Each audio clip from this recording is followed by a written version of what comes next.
Here we are again for part two of cutting the sporran straps. Now I unrolled the leather and measured it. It's almost exactly 7 feet from end to end. And so what's important, what we must do here is strike a baseline. We need a single straight edge from which we measure all our subsequent cuts. So I'm doing this down to the center of the piece. I've tried doing this freehand before along a chalk line with limited success, shall we say. It's not too bad on the short pieces, but this one's humongous. This is the longest continuous leather cut I think I've ever made.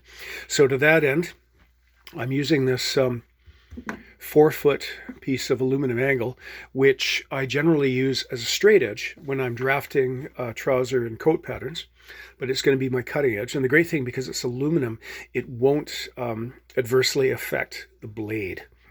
So the first thing, I laid out my long tape, pulled it tight and to get a straight line, and then laid my cutting guide next to it. And as you can see, I've weighted it down with these two 20-pound irons, and I've weighted the leather on the other side.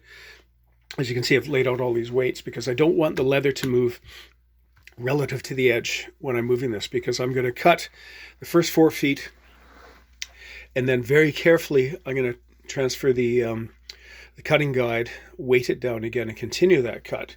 And being very careful that we don't have a kink, that we don't have an angle here, because I want this to be absolutely as straight as possible.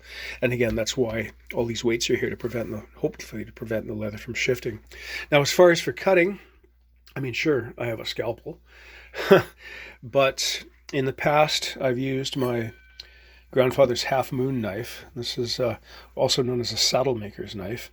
Those of you in the north will mistake it possibly for a nulu, but it's, pardon me, at least as sharp, frankly, considerably sharper, I think, than a razor.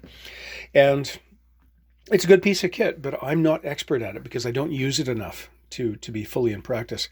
So I'm going to resort to a rotary leather cutter, which I bought from Tandy, I think, some years ago. And as you can see, it has a razor sharp blade and a guard. So we're going to see how this goes. I'm not going to cut on while I'm filming, because I'm a little bit nervous about this is already enough as it is.